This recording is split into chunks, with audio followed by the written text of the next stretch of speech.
Welcome. I'm so glad you found your way here tonight. Maybe you've had a long day. Maybe you're one of those people who enjoys falling asleep to something deeper than just background noise. Something that engages your mind while your body rests.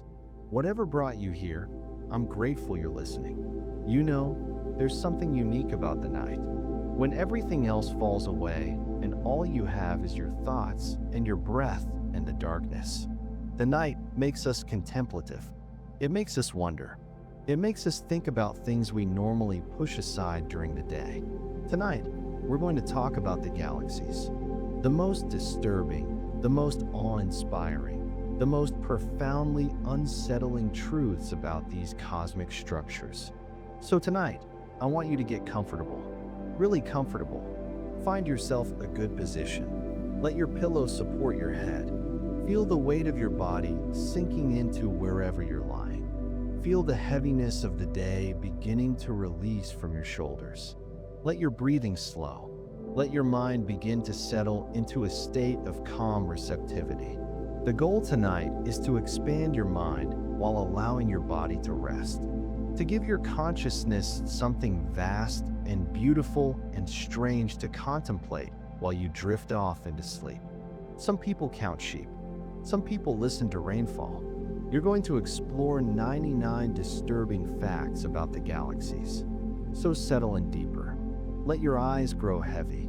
And let me tell you about the cosmos. Fact 1. You cannot comprehend the size of a galaxy. Your brain cannot truly comprehend how big a galaxy is. Not because you're not smart enough, but because your brain literally didn't evolve to understand scales that large. The Milky Way contains somewhere between 100 and 200 billion stars. Let's say 150 billion. If you counted one star per second without stopping, it would take you 4,700 years to count them all. Think about that. Almost 5,000 years of nonstop counting. The Andromeda Galaxy contains about 1 trillion stars. That's 1,000 times bigger than our galaxy. And Andromeda is only 2.5 million light years away.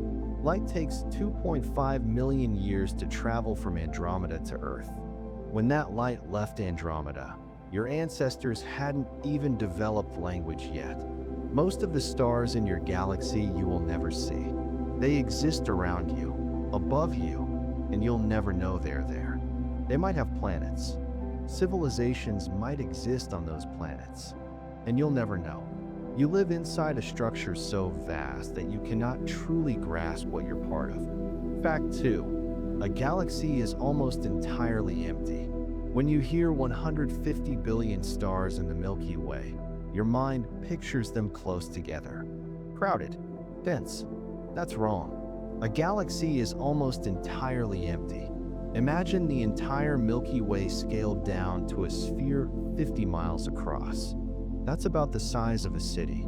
Now place the 150 billion stars as grains of sand in this sphere. The grains would be separated by miles, dozens of miles, hundreds of miles in many cases. Most of the city would be empty. A galaxy isn't crowded. It's desperately lonely.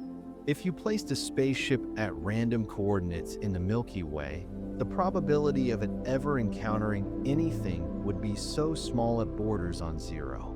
You could wander for trillions of years and never encounter anything. The void isn't a background feature. It's the main feature. Everything you see is the exception. Fact 3. What holds galaxies together is invisible. Stars at the outer edge of galaxies move just as fast as stars near the center. This shouldn't be possible. There shouldn't be enough gravity from visible matter to hold them in orbit. They should be flung out into space. But they're not, which means something invisible provides additional gravity. We call it dark matter. Most of the universe's matter is dark matter. Most of what holds galaxies together is invisible. We can't see it. We can't touch it.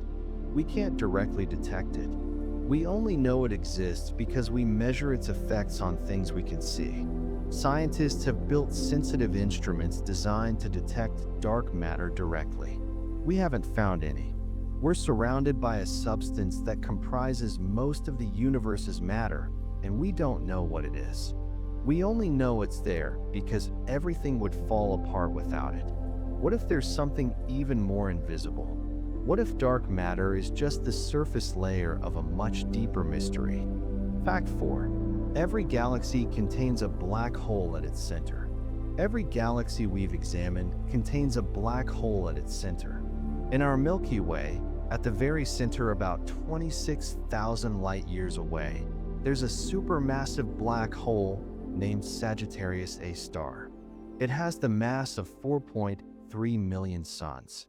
Our sun contains 99.86% of all the mass in our entire solar system. It's enormous. You could fit 1.3 million Earths inside it.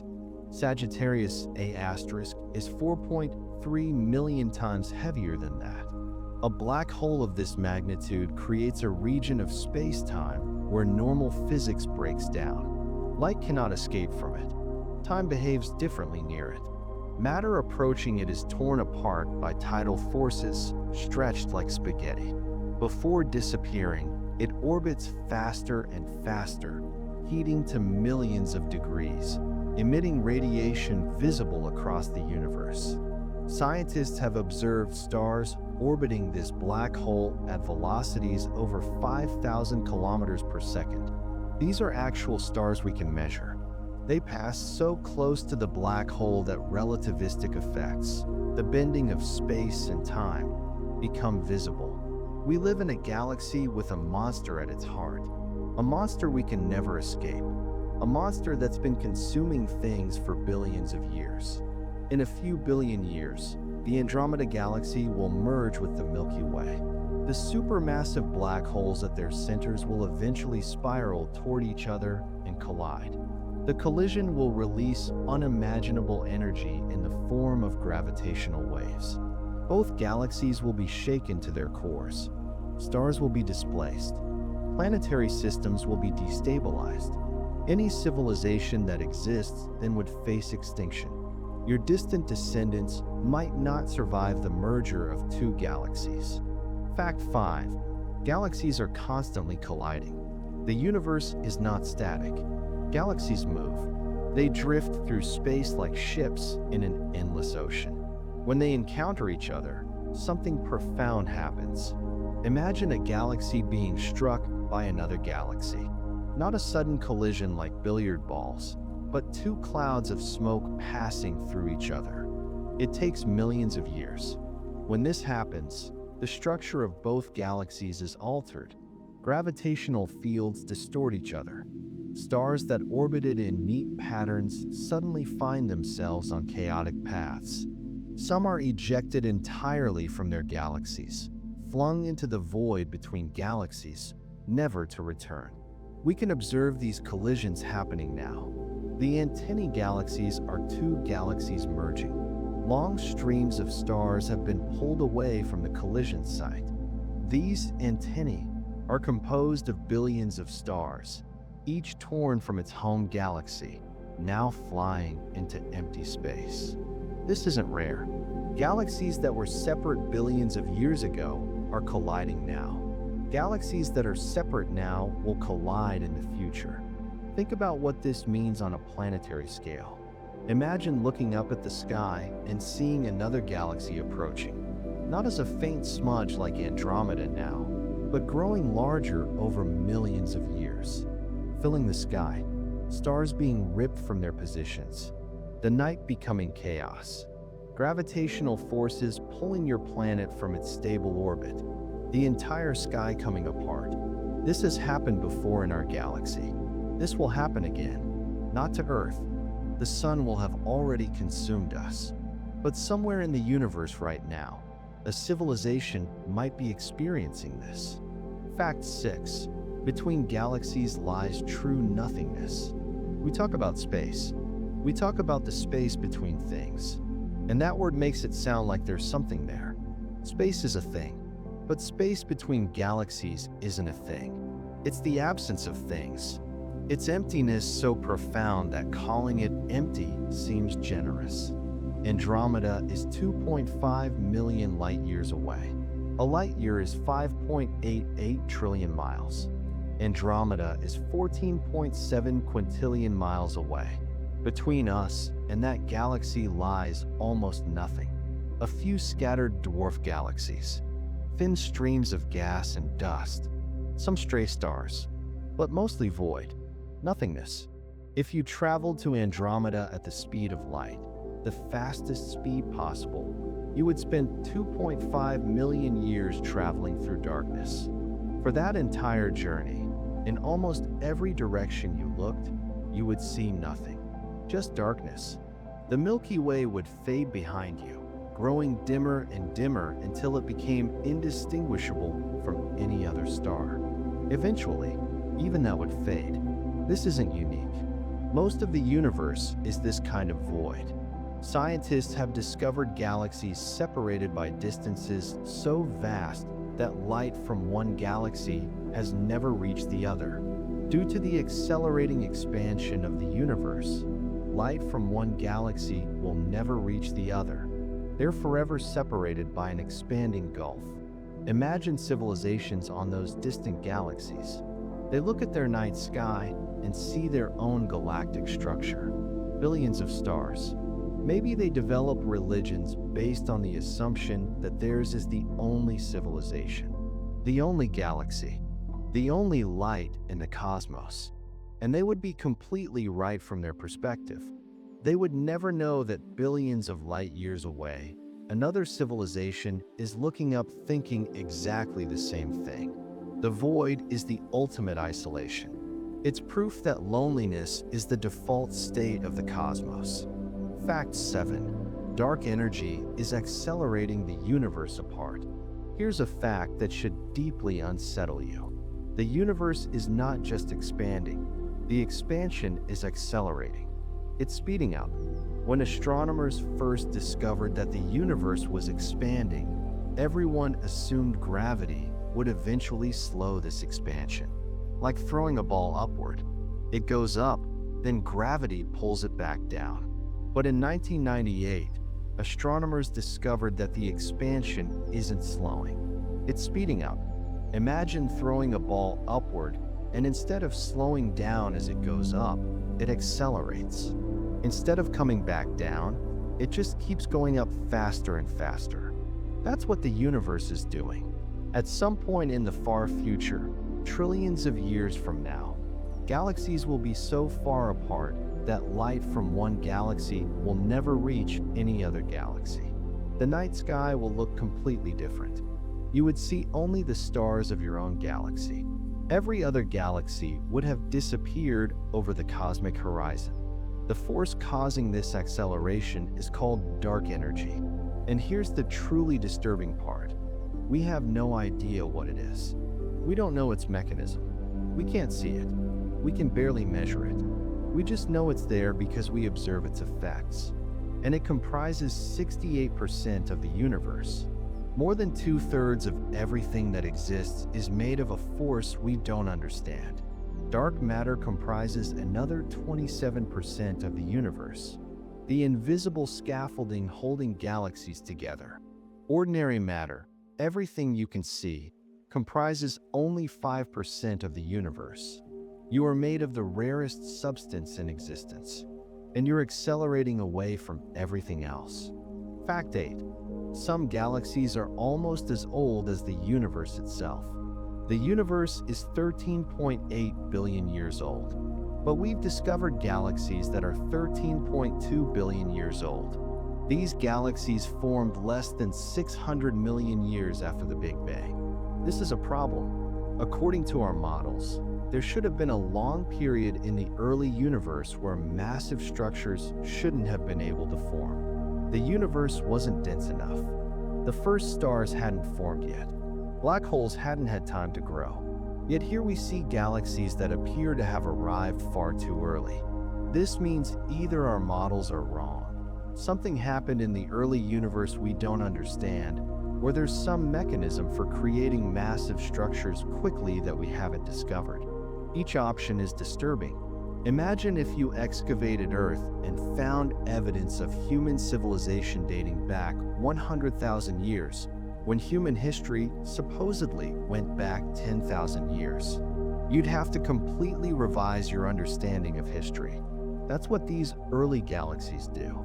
They force us to confront the possibility that we don't understand how the universe actually works.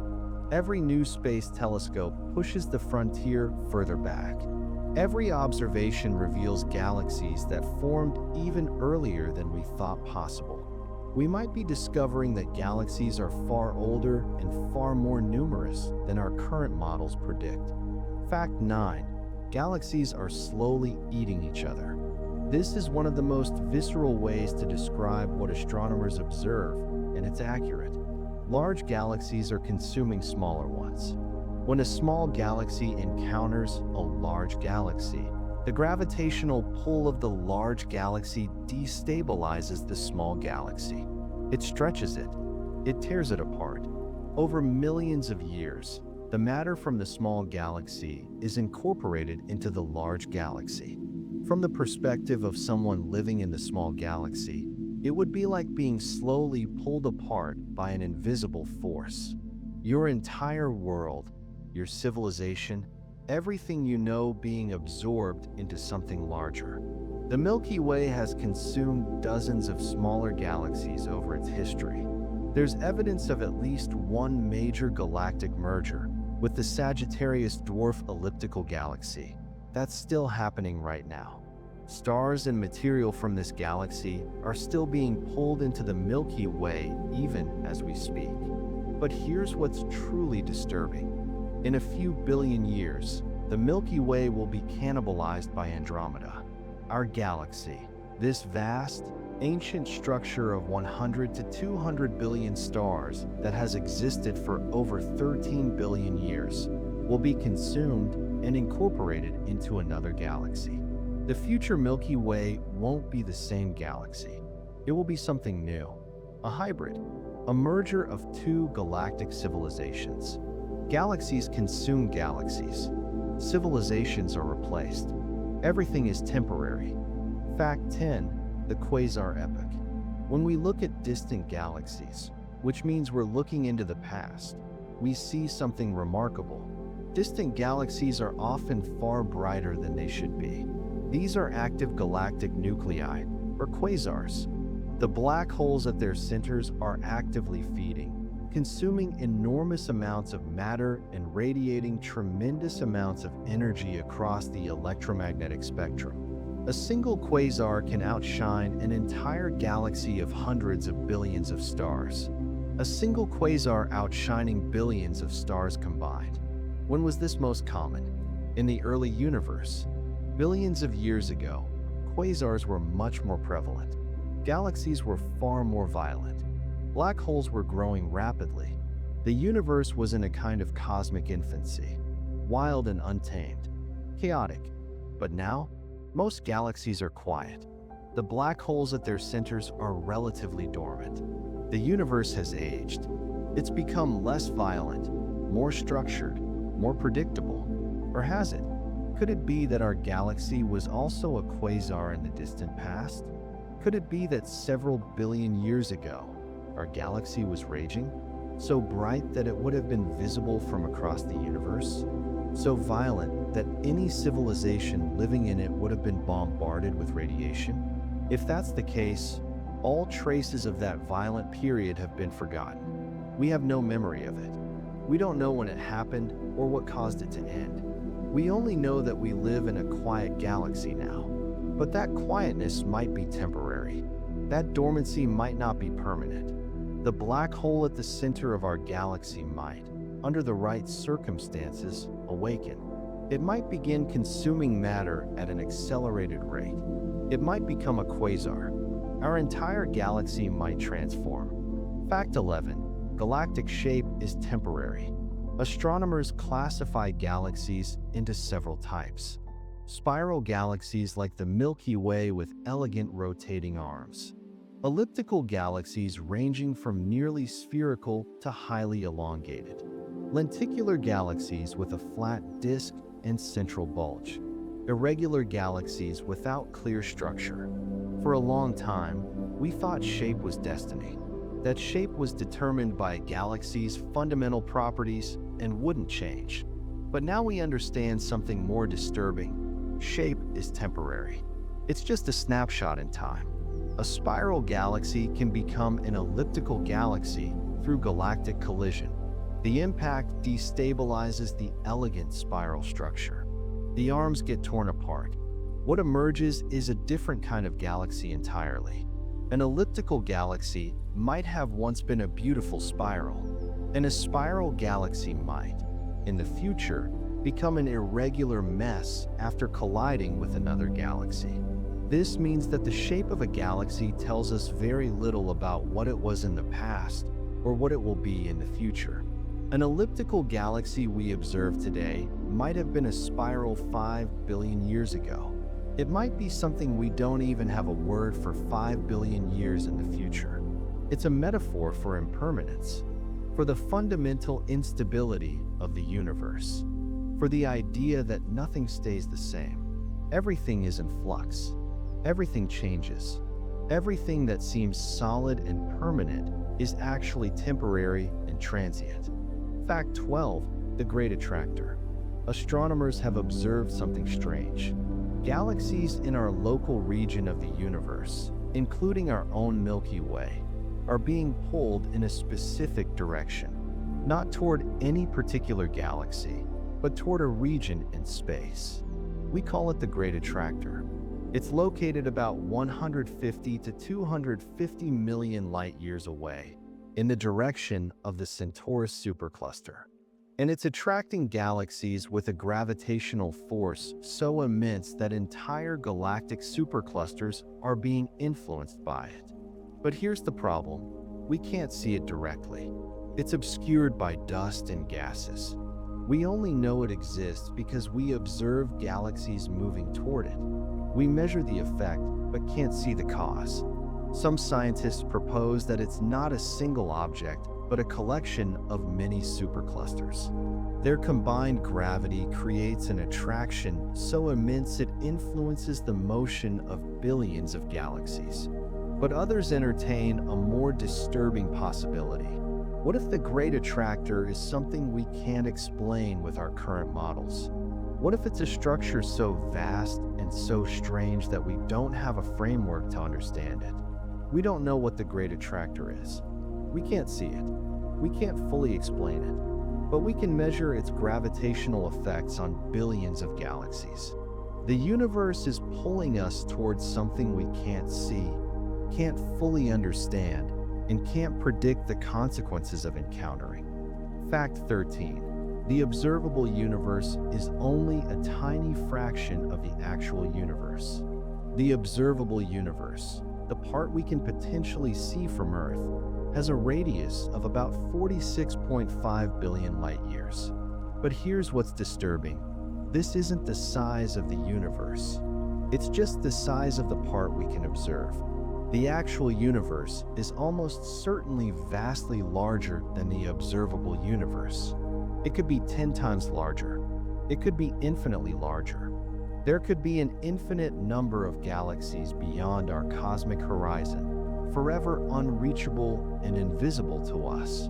This means that everything astronomers have discovered, every galaxy we've cataloged, every star we've measured, every structure we've mapped, represents an infinitesimally small fraction of what actually exists. It's like knowing the surface of a swimming pool and thinking you understand the entire ocean. It's like standing on a beach and thinking you've explored all of Earth. Somewhere beyond the edge of the observable universe, beyond the cosmic horizon where light hasn't had time to reach us yet, there might be structures we can't imagine. Civilizations, stars, galaxies arranged in patterns we've never considered. And we'll never know they're there. We'll never see them. We'll never know what they are or what they're doing. Fact 14. The multiverse implications.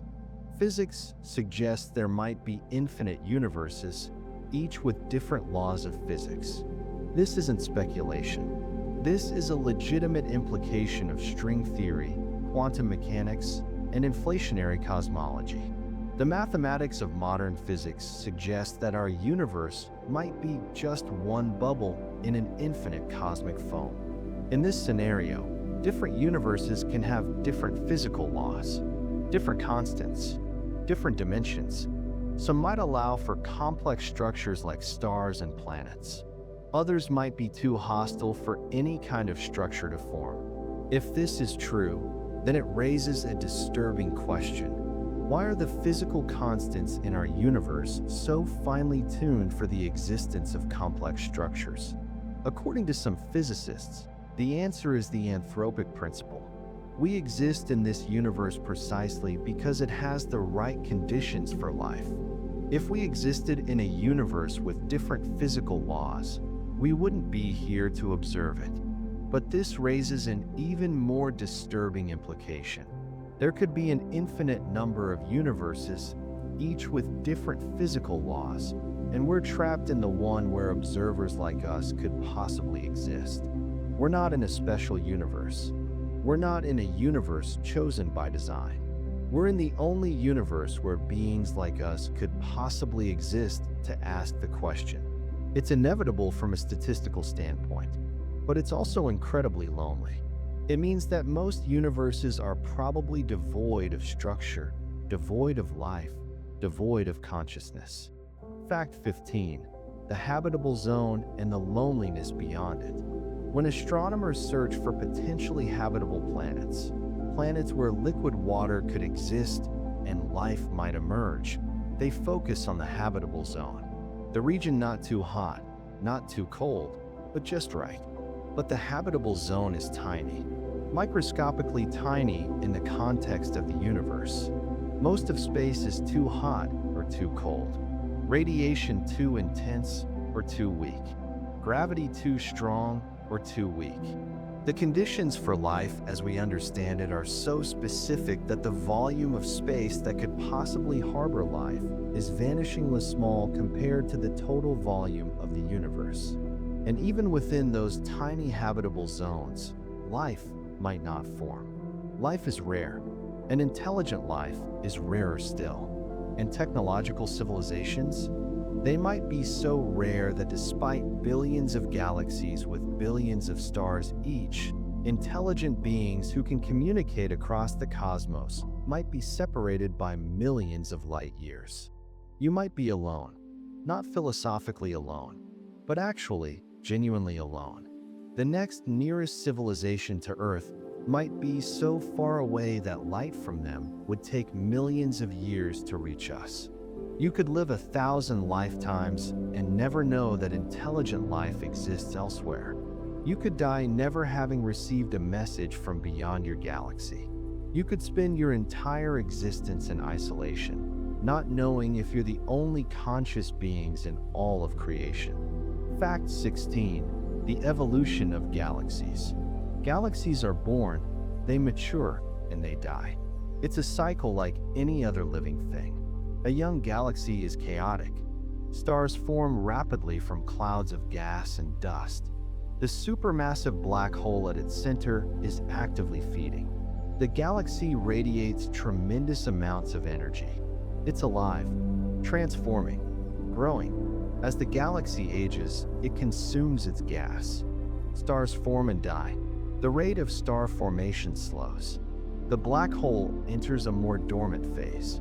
The galaxy becomes more structured, more organized, more serene. Eventually, the galaxy runs out of gas. No new stars can form. The existing stars age and die. One by one, they fade. The galaxy becomes a collection of dead stars and the remnants they leave behind. The galaxy becomes quiet, still, old, and eventually, even those dead stars will decay. The white dwarfs will cool and fade. The neutron stars will emit radiation until they're barely visible. The only things that will remain are black holes, orbiting a dark center. And eventually, even the black holes will evaporate through a process called Hawking radiation. Given enough time, far, far longer than the current age of the universe, Even the black holes will disappear. The galaxy will become, eventually, completely empty. A galaxy's lifespan is measured not in years or even billions of years, but in trillions of years. But it has a lifespan nonetheless. It is born, it lives, it dies, and so does everything else. Fact 17. You are made of stardust. This isn't metaphorical. This is literal physics. Every atom heavier than hydrogen in your body was forged in the core of a dying star or created in the explosion of that star at the end of its life. You are composed of supernova remnants. You are a collection of star stuff.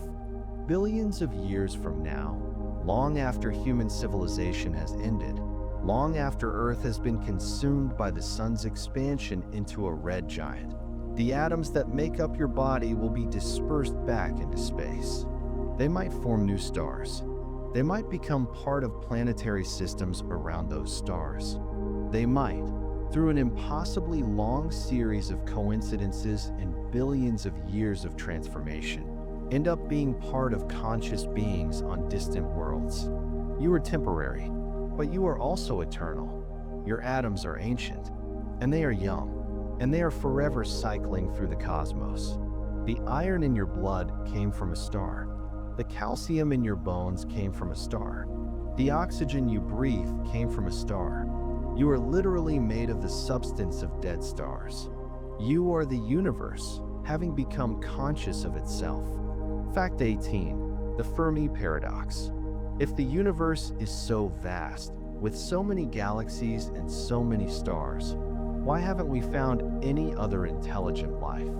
This is perhaps the most disturbing fact of all, because the universe contains so many potential homes for life. Billions of galaxies, trillions of stars, and yet we see no signs of other civilizations. We've sent signals into space for decades. We've listened for responses. Nothing. Silence. Either intelligent life is far rarer than we think. Most or all civilizations destroy themselves before achieving technological sophistication. Intelligence leads inevitably to self-destruction, or the distances are so vast that civilizations, even if they exist, will never be able to communicate across the cosmic void. We're separated by gulfs too large to bridge with any technology we can imagine. Or other civilizations exist, but they choose not to communicate. Or they can't communicate for reasons we don't understand. Or they've learned from experience that communicating is dangerous. Or we're wrong about what to look for. Intelligent life might communicate in ways we don't recognize. They might use forms of technology we don't understand. Or we're alone. Actually, genuinely, cosmically alone. Consciousness is so rare that out of all the billions of galaxies and trillions of stars, we are the only ones aware of ourselves. We are the universe's only mirror. Each option is disturbing. Fact 19. The Hubble Deep Field. In 1995, astronomers pointed the Hubble Space Telescope at a seemingly empty patch of sky. The size of this region? Roughly 1/13 millionth of the entire sky. About the size of a grain of sand held at arm's length. What they found changed our understanding of the universe. In that tiny patch, there were approximately 3,000 galaxies. Not stars, galaxies, each containing hundreds of millions or billions of stars. Since then, Hubble has been pointed at other patches of deep space with similar results. Every direction you look, if you look deeply enough, there are thousands of galaxies. This means that if you took the entire sky and divided it into regions similar in size to the Hubble Deep Field region, you'd find trillions of galaxies in total. Trillions of galaxies in the observable universe that we can potentially see. Each galaxy containing billions of stars. Each star potentially hosting planetary systems. Each planetary system potentially hosting worlds where life might exist. And we've barely explored any of them. We've barely begun to understand what's out there. Fact 20. the heat death of the universe. Given the accelerating expansion driven by dark energy, the ultimate fate of the universe is bleak and beautiful in equal measure. Eventually, trillions of years from now, galaxies will be so far apart that they're invisible from each other. Light will have vast distances to travel, cooling as it travels, becoming nearly impossible to detect. Stars will die and be replaced by brown dwarfs, which will cool and fade to darkness. Black holes will decay through Hawking radiation, releasing their energy as faint radiation and then vanishing. Eventually, the universe will reach what's called heat death, a state of thermodynamic equilibrium where no energy gradients remain, where no work can be done, where no structure can exist. Everything will be spread out in an infinitely large, infinitely cold void. This isn't tomorrow. This isn't next millennia. This is trillions upon trillions of years in the future. But it's the ultimate destination toward which the universe is currently traveling. Everything you see, every star, every galaxy, every atom, is eventually going to end up dispersed and cold, unable to form any structures, unable to sustain any life, unable to do anything at all. But we're not there yet. We're still in the universe's youth. Stars are still being born. Galaxies are still colliding. Life is still emerging from the dust of dead stars. We exist in a universe that's still complex, still structured, still capable of supporting consciousness, but not forever. Fact 21. What came before the Big Bang? The Big Bang marks the beginning of time itself. At least, that's our best understanding. Before the Big Bang, the concept of before might not even be meaningful. Time might not have existed. This creates a profound philosophical problem. If time didn't exist before the Big Bang, then what created the Big Bang?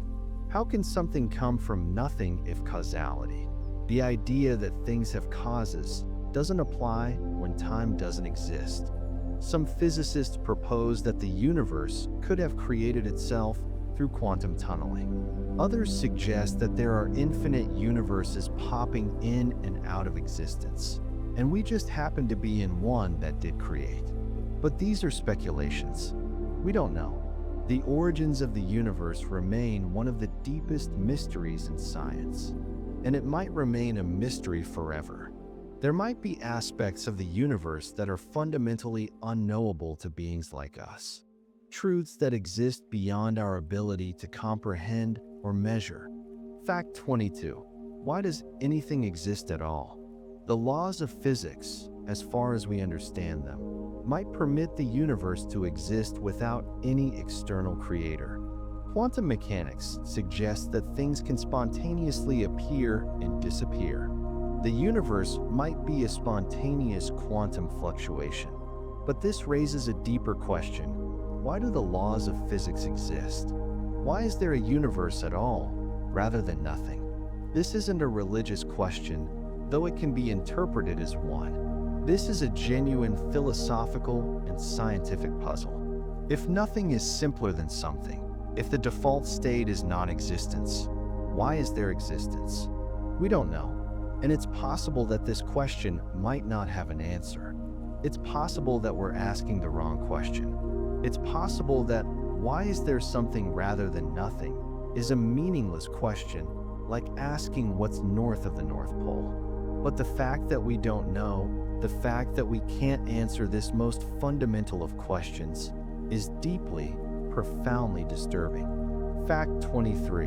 The pale blue dot and the overview effect.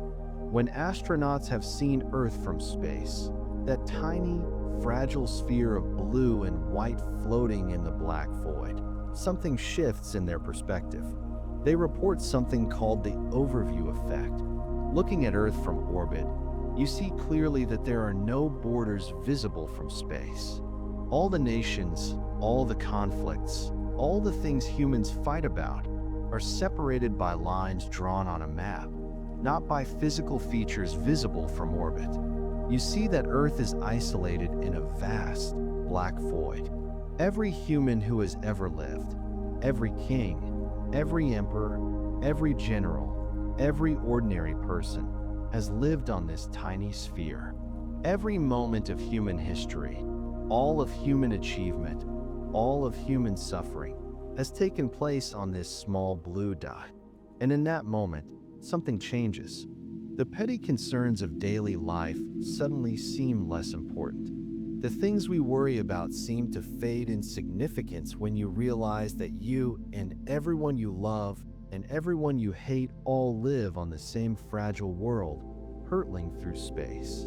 This overview effect is a gift that the cosmos gives us: perspective, humility, connection. In that perspective, you understand that we're all in this together, that we share a single world, that our differences are small compared to what unites us. Fact 24. The purpose of knowing. Understanding the cosmos is a fundamental human drive. It changes how we see ourselves. Humans have always looked up at the stars. Humans have always wondered. And in wondering, in seeking to understand, we've developed science, mathematics, and philosophy. We've learned to ask better questions. And in learning about the cosmos, in understanding that we're made of stardust, that we live in a galaxy of hundreds of billions of stars, that there are billions of other galaxies, that the universe is far older and far larger than human minds can grasp, we're forced to confront fundamental questions about existence, meaning, and our place in the cosmos. This knowledge doesn't diminish us. It elevates us, because we're the part of the universe that can understand itself. We're stardust arranged in a pattern complex enough to contemplate the stars that created it. That's profound. That's beautiful. That's worth the disturbance. Fact 25. What we don't know is bigger than what we know. Of the 5% of the universe composed of ordinary matter, we've studied perhaps a tiny fraction. We've directly observed a fraction of nearby galaxies. We don't know what comprises dark matter or dark energy. We don't understand how consciousness emerged from matter. We don't know if we're alone in the cosmos. The known is vastly smaller than the unknown, and that's okay. In fact, it's beautiful, because it means there's always more to discover. It means that the next great revelation about the cosmos might be just ahead of us. It means that our descendants, hundreds or thousands of years from now, will know things that would seem like magic to us. The universe is not fully known. It's not fully explored. It's not fully understood. And in that incompleteness lies both humility and hope. Fact 26. Supergiant stars and cosmic perspective. There are stars so massive that they make our sun look like a grain of sand. Betelgeuse is a red supergiant with a radius about 1,000 times larger than our sun. If Betelgeuse were placed at the center of our solar system, its surface would extend beyond the orbit of Jupiter. If a hypothetical observer stood on a planet orbiting Betelgeuse, looking up at the night sky, they would see a sun so large that they couldn't comprehend how big it was. The curvature of the star would dominate their entire sky. It would be overwhelming, incomprehensible. And that star is just one among billions in our galaxy. Most of them will never be seen by human eyes. Most of them exist in obscurity, in regions of space we haven't explored and might never explore. Fact 27. The birth of new galaxies. New galaxies are being born even now. In regions where galaxies merge, in areas of intense gravitational activity, new structures are forming. Stars are igniting. Black holes are growing. The universe is still creating. But we only see a fraction of this process. We see snapshots across billions of light years of distance. We see light that took billions of years to reach us. We're looking at the universe's past, not its present. Somewhere right now, a galaxy is being born. Somewhere, a civilization might be emerging. Somewhere, consciousness might be awakening in the universe for the first time. And we'll never know because the light from that event won't reach us for billions of years. By the time we could potentially observe it, those events will be ancient history. Fact 28. Gravitational lensing and bent reality. Einstein showed us that massive objects bend space and time. Massive galaxies bend light.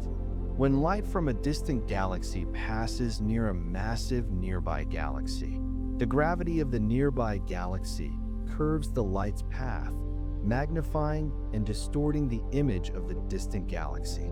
We observe this phenomenon constantly.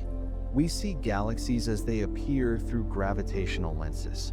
The light that reaches us has been bent and magnified by the gravity of objects billions of light years away. This means that reality itself is flexible. Light doesn't travel in straight lines. Space bends. Time dilates. The universe is far stranger than it appears, and we can use this bending to see galaxies we couldn't otherwise see. We use gravity as a cosmic telescope. We see the universe not as it is, but as gravity allows us to see it. Fact 29. The cosmic web. If we map the distribution of galaxies in the universe, we see something remarkable. They're not randomly distributed.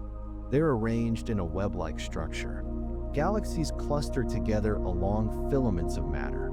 These filaments connect massive knots where thousands of galaxies congregate.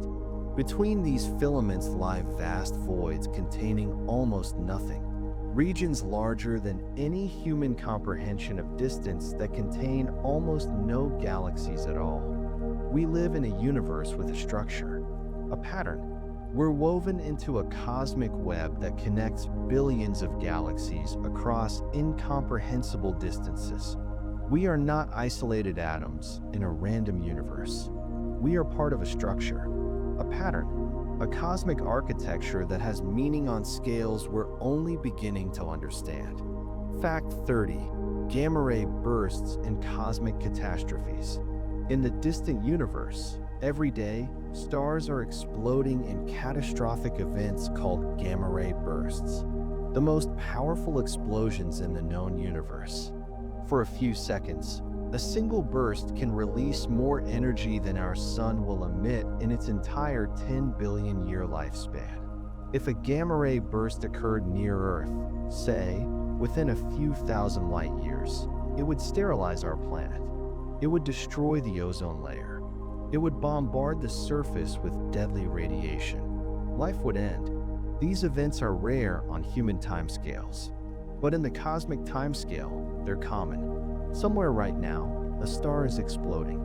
Somewhere, a planet is being bathed in lethal radiation. Somewhere, a civilization might be ending in a burst of gamma rays that lights up the entire universe for a few seconds before fading. We're fortunate. We live in a region of space that's relatively quiet, relatively safe, but that safety is temporary. In billions of years, the patterns might change. A burst-producing star might wander too close, and everything could end. We are privileged to exist in a moment of cosmic quiet. And we came to the end of part 1. You've journeyed with me through the first 30 facts about the galaxies. You've explored the vast scales, the invisible forces, the disturbing truths about the cosmos. Now, as you continue deeper into this exploration, let yourself settle even further into rest. Your mind has been expanding. Your body has been releasing the tension of the day. Continue to breathe slowly. Feel yourself becoming heavier, more relaxed. The journey continues. Fact 31. The cosmic distance ladder. Astronomers measure distance to galaxies using something called the cosmic distance ladder. First, we measure distances to nearby stars using parallax, observing their position shift as Earth orbits the Sun. Then we use those nearby stars to calibrate other methods. Those methods allow us to measure distances to nearby galaxies. Those distances let us measure distances to more distant galaxies. But each step introduces uncertainty. Each measurement has error. Each calibration compounds the potential for mistakes.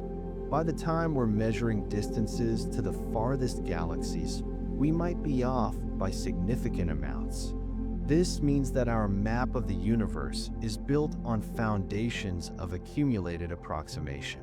We're not measuring exact distances.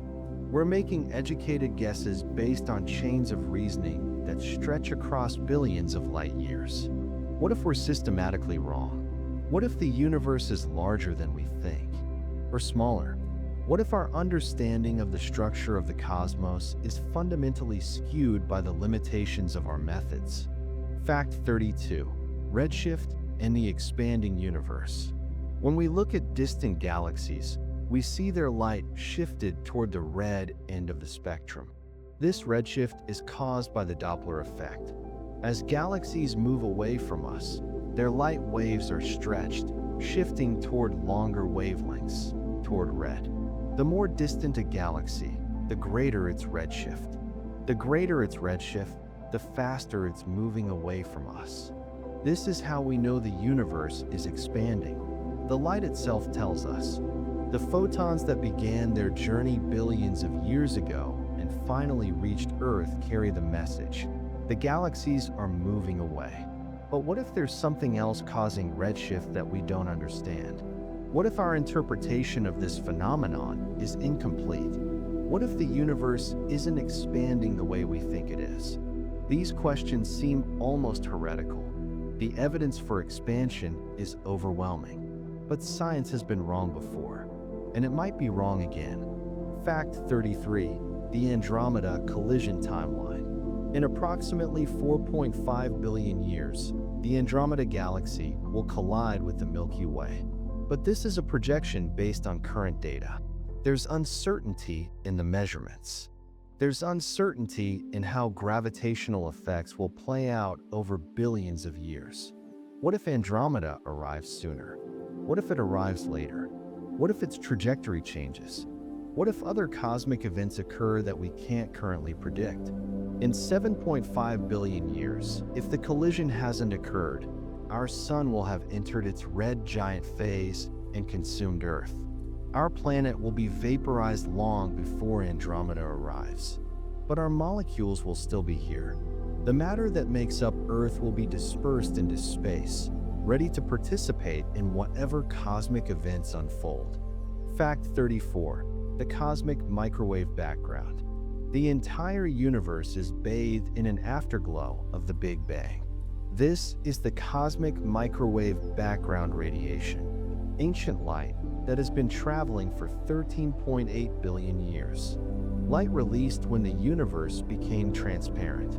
Light carrying information about the universe's earliest moments. We can measure this radiation.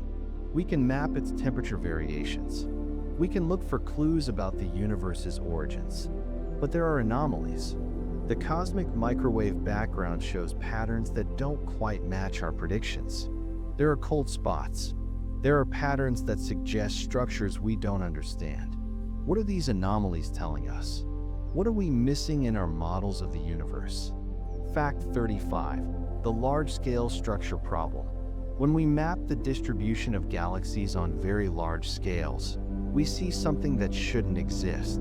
We see structures, clusters, and superclusters of galaxies that are larger and more organized than current cosmological models predict should be possible to form in the time available. The universe isn't old enough. Gravity isn't fast enough. Matter shouldn't have had time to clump together into the structures we observe. Either our models are wrong, or something happened in the early universe that we don't understand.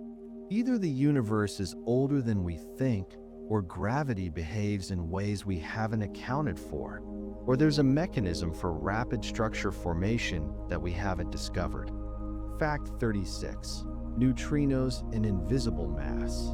There are particles called neutrinos that stream through the universe constantly. Billions of them pass through your body every second. They're so elusive that they barely interact with ordinary matter at all. But neutrinos have mass, and there are so many of them that their combined mass might be significant. They might comprise a portion of the dark matter that holds galaxies together. We don't fully understand neutrinos. We don't know all their properties. We don't know if they behave the way our models predict, and they might be crucial to understanding the structure and fate of the universe. We have a cosmic ingredient we barely understand, and it might be essential. Fact 37. The illusion of cosmic structure. The structures we observe in the universe, the clusters and superclusters and filaments of galaxies, appear to have a structure, a pattern, an organization. But what if this structure is an illusion? What if we're seeing patterns that result from how galaxies evolve and interact, not from some fundamental organizing principle? What if the universe is actually much more random than it appears? What if the patterns we see are just statistical fluctuations that happen to create recognizable structures from our perspective? Fact 38. Black hole mergers. Black holes don't always stay at the centers of galaxies. Sometimes they wander. Sometimes two black holes from merging galaxies meet and begin orbiting each other, spiraling closer over billions of years. When black holes merge, they release gravitational waves, energy in the form of ripples in space-time itself.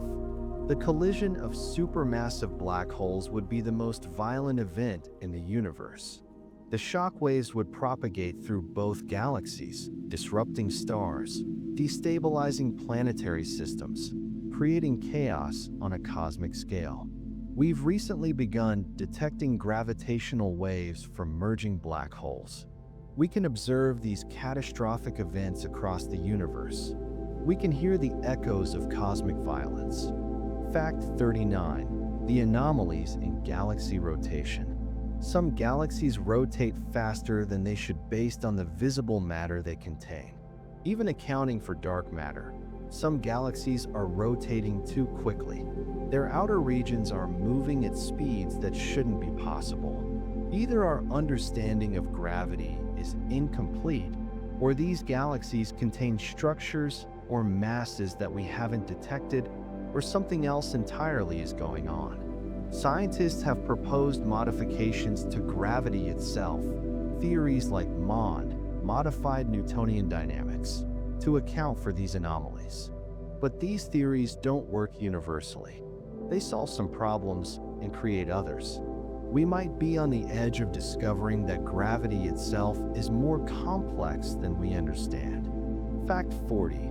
Ultraluminous infrared galaxies.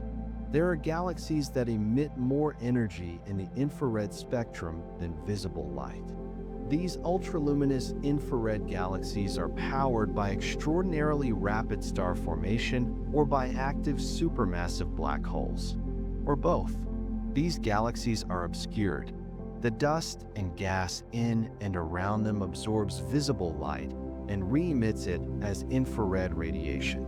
We can't see what's happening inside them directly. We can only measure the infrared glow. They're hidden from us. We're seeing only the heat signature, not the actual processes occurring. These might be galaxies in the most violent phase of their evolution. Galaxies undergoing mergers. Galaxies in the midst of cosmic transformation. And we can barely see what's happening. Fact 41. Tidal disruption events. When a star wanders too close to a supermassive black hole, something called tidal disruption occurs. The black hole's gravity pulls harder on the near side of the star than the far side. The star is stretched, torn apart, spaghettified. The debris from the star orbits the black hole, heating up as it accelerates, emitting radiation that we can detect across billions of light years. These events are rare. A galaxy might experience one every 100,000 years or so. But somewhere in the observable universe, right now, a star is probably undergoing this fate, being torn apart by a black hole, its matter spiraling inward to oblivion. Fact 42. The smallest galaxies. We've discovered galaxies so small they're barely galaxies at all. Dwarf galaxies containing only a few million stars, some containing as few as several thousand stars. These tiny galaxies are fragile. They're easily disrupted by the gravity of larger galaxies. Many are being torn apart by nearby massive galaxies, slowly consumed, their stars stripped away and added to the larger galaxy structure. For every massive galaxy like the Milky Way, there might be dozens or hundreds of dwarf galaxies, most of which we've never observed, most of which are slowly being destroyed by their larger neighbors. Fact 43. Galaxy collisions in the distant past. When we look at very distant galaxies, we're looking far back in time. We see galaxies from when the universe was much younger, and we see that these distant galaxies look different from nearby galaxies. They're more chaotic, more disturbed, more irregular. This suggests that galactic mergers were far more common in the early universe. Galaxies were crowded closer together. They collided more frequently. The universe was more violent. Over billions of years, as the universe expanded, galaxies spread out. Collisions became less common. The universe became more sedate, more organized, older. But this transition from a chaotic young universe to a more organized old universe isn't well understood. We're not sure exactly how or when this transition occurred. Fact 44. The void phenomenon. In the distribution of galaxies, we observe regions of space that are essentially empty, voids containing almost no galaxies. These voids can be hundreds of millions of light years across. These aren't gaps in our observations. These are actual regions of space where galaxies are genuinely sparse. We're not sure why these voids exist or how they formed. They seem to be natural features of the cosmic web, but their origin remains mysterious. If you lived in a void, your night sky would look different. There would be fewer galaxies, more darkness, more emptiness. You might think the universe was less crowded than it actually is. You might be fooled into thinking you lived in a lonely region of cosmos. Fact 45. Starburst galaxies. Some galaxies are experiencing an extraordinary burst of star formation. These starburst galaxies are creating stars at rates far faster than normal. Thousands of stars being born every year. The galaxy lit up with the light of newborn suns. These episodes of intense star formation don't last long, a few 100 million years. Then the galaxy exhausts its supply of gas, and the starburst ends. The galaxy becomes quiet again. We're observing the after effects of these episodes in distant galaxies. We're seeing galaxies in the midst of cosmic renovation, galaxies being reborn. Fact 46. The cosmic web and dark matter. The filaments of the cosmic web, the connections between galaxy clusters, are mostly dark matter. The matter is there, but it's invisible. We infer its presence from its gravitational effects on the galaxies we can see. We're living inside a structure made of a substance we don't understand. The architecture of the universe is built from dark matter. The roads connecting galaxy clusters are dark matter pathways. We're embedded in a structure we can't directly observe. Fact 47. Galactic jets. Some active galaxies shoot out jets of material at nearly the speed of light. These jets extend for millions of light years, powered by the black hole at the galaxy's center. Material spirals into the black hole, heating up, being compressed, and then some of it is ejected violently outward. These jets can be longer than the galaxy that produces them. They're one of the most powerful phenomena in the universe. They're cosmic beams, cosmic weapons, the universe showing its capacity for violence. And we don't fully understand the mechanism that creates them. We have models, but the details remain elusive. Fact 48. The missing satellites problem. When we simulate galaxy formation on computers, using our best models of gravity and dark matter, we predict that large galaxies should be surrounded by many satellite galaxies, small galaxies orbiting the large one. But when we observe galaxies like the Milky Way, we find fewer satellite galaxies than our models predict. The satellites we do find don't match the predictions. The problem is called the missing satellites problem. Either our models are wrong, or satellite galaxies form less efficiently than we think, or we're simply not detecting all the satellites that exist. The fact that reality doesn't match our predictions is disturbing. It suggests that our understanding of how galaxies form and evolve is incomplete. Fact 49. Galaxy morphology evolution. We used to think that galaxy shapes were determined early in a galaxy's history, that a spiral galaxy would always be a spiral galaxy, that an elliptical galaxy would always be elliptical. But now we understand that galaxies can change shape. Mergers transform spirals into ellipticals. Interactions with other galaxies distort shapes. The structure of a galaxy is dynamic. It evolves. It changes. This means that looking at a galaxy today tells us very little about what it was in the past or what it will be in the future. Shapes are temporary. Structures are transient. Nothing is permanent. Fact 50. The surface brightness limit. There's a limit to how dim a galaxy can be and still be observed. The surface brightness, the light spread over the galaxy's area, determines visibility. Very dim galaxies are invisible to us, not because they're far away, but because their light is too spread out. We might be missing an entire population of extremely dim galaxies. Galaxies with the same total light as galaxies we can observe, but spread over much larger areas, making them invisible to our instruments. The universe might contain more galaxies than we know. A population of faint galaxies hidden from view simply because of how we measure brightness. Fact 51. Gravitational waves from mergers. When two black holes merge, they send out gravitational waves, ripples in space-time itself. For the first time in human history, we've built instruments sensitive enough to detect these waves. We're literally hearing the universe. We're detecting the sounds of cosmic violence, the sounds of black holes colliding and merging. It's a new way of observing the cosmos, a new sense, a new window into the universe. And the universe sounds violent, chaotic, full of energy. Fact 52. The Laniakea supercluster.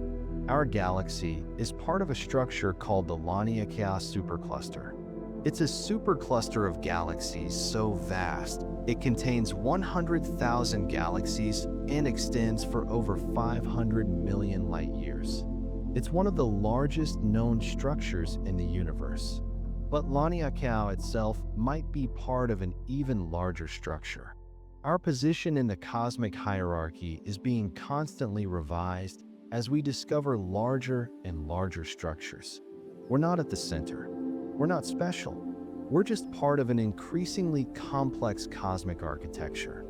Fact 53. The pillars of creation. In the Eagle Nebula, there are structures called the pillars of creation. They're columns of gas and dust where stars are being born. The pillars are being sculpted by radiation from nearby hot stars. These pillars are slowly evaporating. The radiation is eating away at them. Eventually, they'll be gone entirely. These structures that look permanent and ancient are actually temporary. They're being destroyed in real time. It's a metaphor for impermanence, for the transient nature of cosmic structures. Everything changes. Everything decays. Nothing lasts forever. Fact 54. The Hubble tension. There's a discrepancy in measurements of the universe's expansion rate. Different methods give different answers. The universe appears to be expanding faster than some models predict, or slower than other measurements suggest. This tension might be due to measurement errors, or it might indicate that our models of the universe are incomplete, or it might suggest something fundamentally strange about the universe that we haven't yet understood. We're on the edge of a potential revolution in cosmology, or we're chasing a measurement error. We won't know until we understand what's causing the tension. Fact 55. Cannibalism by proxy. Some galaxies are consumed not by direct collision, but by gravitational tidal forces. A larger galaxy's gravity tears apart a smaller galaxy without them physically colliding. The smaller galaxy is spaghettified, its structure destroyed by differential gravity. The stars from the small galaxy are scattered throughout the larger galaxy, mixing with its stars, becoming part of its structure. It's a form of galactic cannibalism without the direct contact. Fact 56. The Sloan Great Wall. The Sloan Great Wall is a structure of galaxies so vast it extends for over 1 billion light-years. It's one of the largest known structures in the universe. A wall of galaxies stretching across a significant portion of the observable cosmos. We don't understand why such large structures exist. Our models suggest they should form more slowly than the age of the universe allows. Yet here they are, vast cosmic walls, vast cosmic structures. There's something we don't understand about the early universe and how structures form. Fact 57. Relic galaxies. Some galaxies haven't merged or interacted significantly since they formed. They're ancient, unchanged, living fossils from the early universe. These relic galaxies are rare. Most galaxies have experienced collisions and interactions that changed their structure, but some have avoided these interactions. They've orbited in isolation for billions of years, preserving their ancient structure. Studying these relics tells us about the early universe, about what galaxies looked like in their youth, about the universe's first moments. Fact 58. The cosmological horizon. There's a distance beyond which we cannot see, the edge of the observable universe, the cosmic horizon. Light from beyond this horizon hasn't had time to reach us yet. Light that left the early universe before we existed. Light that traveled for 13.8 billion years and still hasn't reached Earth. We can't see beyond our cosmic horizon. We can't access information from outside it. It defines the boundary of our knowledge. Our observable universe is finite even if the actual universe is infinite. There might be structures beyond the horizon that are completely different from anything we observe. Galaxies with different properties. Physics that violates what we think we know. Civilizations with technologies that seem like magic. And we'll never know. They're forever beyond our reach. Fact 59.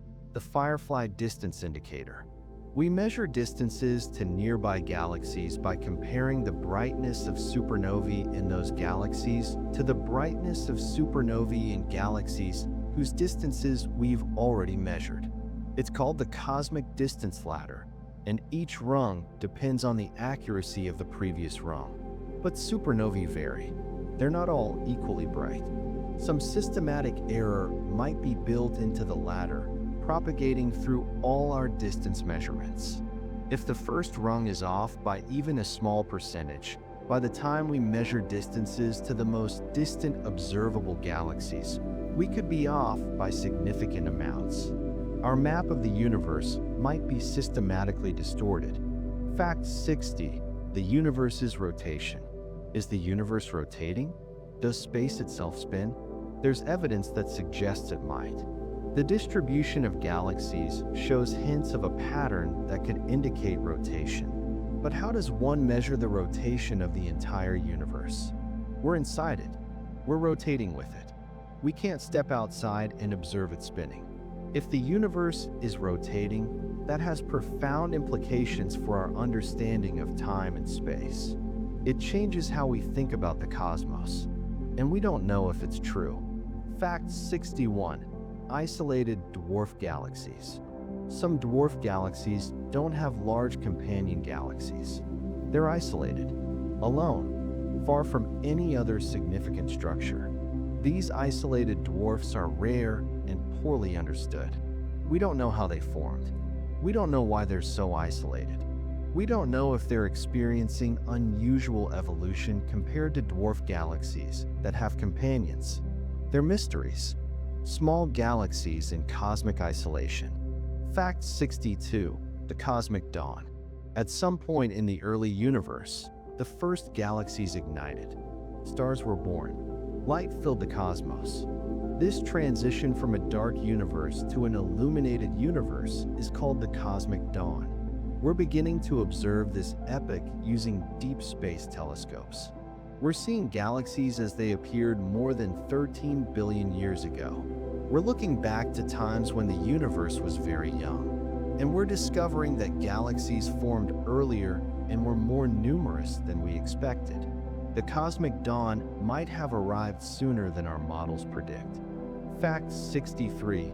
The observable universe's edge. The edge of the observable universe isn't a physical edge. It's not a boundary in space. It's the boundary of our past light cone. It's the farthest distance from which light has had time to reach us.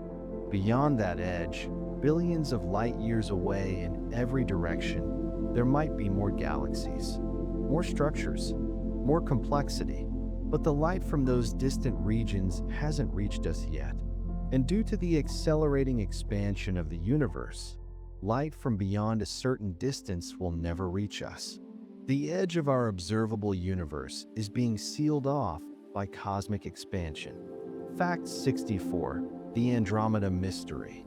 Andromeda is moving toward us at about 110 kilometers per second, but in some directions, it's also moving sideways relative to us. The three-dimensional trajectory of Andromeda is complex. Our best estimate is that it will collide with the Milky Way in about 4.5 billion years. But there's uncertainty. Andromeda might miss us, might pass by at a distance, might collide in a glancing blow rather than a head-on merger. The future collision between our galaxy and Andromeda isn't certain. It's a probability, a likely outcome, but not guaranteed. Fact 65. The infinite cosmic questions. As we explore the universe, every answer generates new questions. As we probe deeper into the structure of galaxies, we discover more mysteries. As we measure the universe more precisely, we find anomalies that suggest we've misunderstood something fundamental. The universe isn't becoming less mysterious. It's becoming more mysterious. The more we learn, the more we realize how much we don't know. And that's beautiful. That's humbling. That's the gift the cosmos gives us, the endless mystery, the eternal frontier of understanding. Into part 2. Continue breathing slowly. Let yourself drift deeper into relaxation. The journey continues. You're deep now, deep in the journey, deep in your own mind. The day is falling away. The weight of the world is lifting. You're drifting further into this exploration of the cosmos. Keep breathing. Keep relaxing. We're approaching the final secrets. Your consciousness is entering new territory. The space where science and contemplation merge. The space where facts become feelings. Numbers become infinity. And the boundaries between observer and observed begin to blur. With every breath, you're drawing the universe into yourself. With every exhale, you're releasing tension, releasing worry, releasing the weight of existence into the cosmic void. The void accepts it. The void has been accepting the weight of all things since the beginning of time. Fact 66. The cosmic abundance ratio. The universe is mostly hydrogen and helium. These are the lightest elements. They were created in the Big Bang. Everything heavier was created inside stars. Think about this deeply. Every atom of carbon in your body, every atom of nitrogen, every atom of oxygen that's currently flowing through your lungs. These were forged in the heart of ancient stars, stars that exploded billions of years ago. Their deaths became your life. Their destruction became your existence. But the ratio of hydrogen to helium to heavier elements isn't what our models predict. Either the Big Bang created more heavy elements than we think, or the formation of heavy elements in stars is more efficient than we understand, or something else is going on entirely. This uncertainty is profound. It means that even the most fundamental composition of the universe might not be what we believe. we might need to reconsider our understanding of the universe's origins.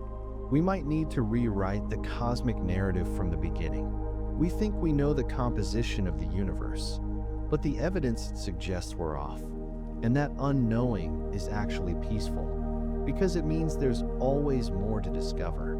There's always mystery, and mystery keeps the universe young, keeps it alive, keeps it interesting even across the vast spans of cosmic time. Fact 67. Spiral galaxy density waves.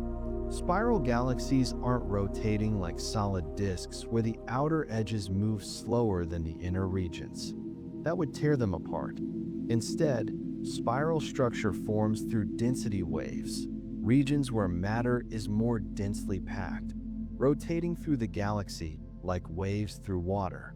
Imagine waves traveling through an ocean. But this ocean is made of stars and gas. This ocean is light years across. The waves are rotating through the galaxy, organizing matter, creating structure out of chaos. Stars and gas flow through these density waves.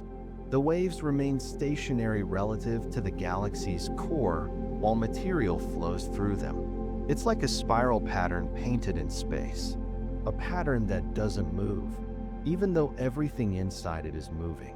Everything is flowing through like water through a filter. It's a sophisticated structure, a cosmic pattern more complex than we initially understood. Something beautiful emerging from the mathematics of gravity and motion. Something that suggests the universe has an aesthetic, that it creates art without intending to. But exactly how these waves form and maintain themselves remains an open question. The physics is complex, the mathematics difficult, the patterns beautiful and mysterious.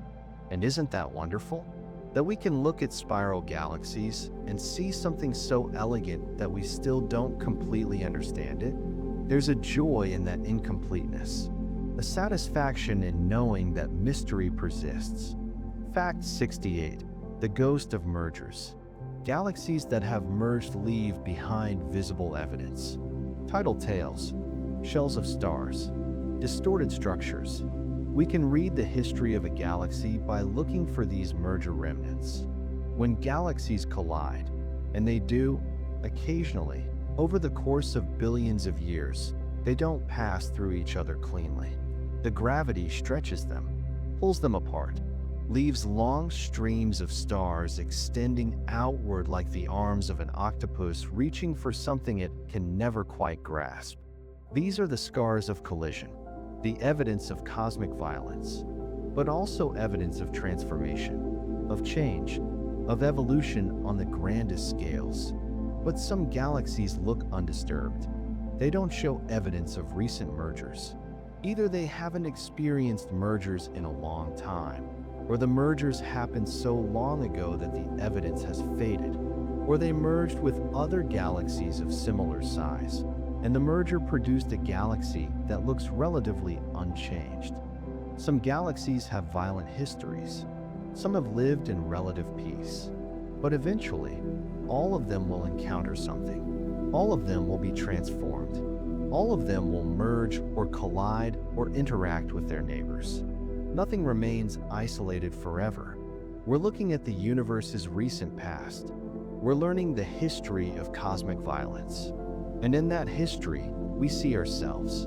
Because our Milky Way has merged with other galaxies. We are the product of past collisions. We are the result of cosmic violence transformed into this moment, into this place, into this life. Fact 69. Ultra-high redshift galaxies. We've discovered galaxies with redshifts so high they formed when the universe was less than 1 billion years old. These are some of the earliest known galaxies, objects from the cosmic dawn. Imagine being born into a universe that's only 5% the age it is now. Imagine existing in that ancient cosmos. Imagine being one of the first galaxies to form. You would be a pioneer, a first-generation structure in an infant universe still cooling from the heat of creation. But these galaxies are bright, surprisingly bright. brighter than our models predict such early galaxies should be. This is disturbing. This is unsettling, because it suggests that the early universe was more efficient at creating stars than we thought, more organized, more structured, more complex than a baby universe should be. Either these galaxies are more massive than early galaxies should be, or they contain supermassive black holes that shouldn't exist yet, or star formation was more efficient in the early universe than we think. We're finding evidence that the early universe was more complex than we expected, which means our understanding of cosmic evolution is incomplete, which means the universe was never simple, never empty, never an empty void waiting to be filled with structure. Fact 70. The intergalactic medium. Between galaxies, there's a thin gas called the intergalactic medium. It's mostly hydrogen. It's mostly empty, but it's not completely empty. There's structure. There are filaments. There are voids. This medium is like the air between you and the wall across the room. It seems empty. It seems invisible, but it's there. It carries sound. It carries light. It carries information. The intergalactic medium is the ocean of the cosmos, and galaxies are islands in that ocean, some isolated, some part of archipelagos, some connected by currents and flows of matter. This gas interacts with radiation from galaxies. It absorbs light. It glows. It connects galaxies across vast distances. It's the cosmic ocean in which galaxies swim. Think of it as the medium through which the universe communicates with itself, through which information flows, through which one part of the cosmos knows about distant parts, and it contains information about the universe's history, about how galaxies have influenced their surroundings, about the distribution of mass, about the great architecture of the universe itself. Reading the intergalactic medium is like reading a book written in invisible ink. The ink is there, but you need the right instruments to see it. And even then, the message is fragmented, ancient, hard to interpret. Fact 71. Cosmic archaeology. By looking at galaxies at different distances, and therefore at different times, we can construct a history of the universe. We can see how galaxies have changed over billions of years. We can observe the universe's aging process. This is profound. Think about it. We're not predicting the past from mathematical models. We're literally looking at the past. We're seeing ancient light that has been traveling through space for billions of years. We're witnessing events that happened when the universe was young. Every photon that enters our telescopes carries a message from the past. I was created in a young galaxy in a young universe. I have been traveling since then. I have crossed billions of light years. I have witnessed the expansion of space itself. And now I have finally reached you. But this history is incomplete. We're looking at snapshots. We can't follow an individual galaxy through time. We can't know the true history of any specific galaxy. We're like archaeologists trying to reconstruct human history from pottery fragments and stone tools scattered across a vast landscape. We see a galaxy as it was 10 billion years ago. We see another galaxy as it is now. But we can't directly observe the path that led from one state to the other. We have to infer it. We have to imagine it. We have to construct a narrative from incomplete data. We're doing cosmic archaeology, piecing together fragments, making inferences, hoping our reconstructions are accurate, but knowing in our hearts that we might be telling ourselves a beautiful story that's only partially true. Fact 72. The cluster central problem. At the center of galaxy clusters, there are often giant elliptical galaxies that have grown to enormous sizes through the consumption of smaller galaxies. These central dominant galaxies can be as large as a small galaxy cluster themselves. Imagine a monster galaxy at the center of a cluster, a galaxy so massive, so dominant, that it has consumed hundreds or thousands of smaller galaxies. A galaxy that is literally eating its neighbors, growing larger with each meal, becoming a gravitational tyrant that rules through sheer mass and gravity. But how do they grow so large without tearing themselves apart? How do they maintain cohesion while consuming dozens or hundreds of smaller galaxies? Every collision, every merger, every consumption should shake the central galaxy to pieces, should tear it apart under the stress of gravitational forces, should cause it to lose its structure and coherence. But it doesn't. The central galaxy grows. It consumes. It survives. The physics is intricate. The forces are subtle, and we don't fully understand it. This is a mystery at the heart of galaxy clusters. A mystery about how structures maintain themselves under extreme stress. How systems can be pushed to their limits and still remain whole. How evolution can proceed in defiance of the forces that should destroy. Fact 73. The radio galaxy phenomenon. Some galaxies emit enormous amounts of radio radiation. Radio galaxies. The radio emission comes from jets of material ejected from the black hole at the galaxy's center. These jets shoot out from the black hole at nearly the speed of light. They travel outward with incredible energy, with incredible power, with a violence that's hard to comprehend. The black hole is essentially a cosmic cannon. It's firing beams of radiation and particles outward. These beams are so powerful that they create massive structures in space. They illuminate the intergalactic medium. They beam energy across distances of millions of light years.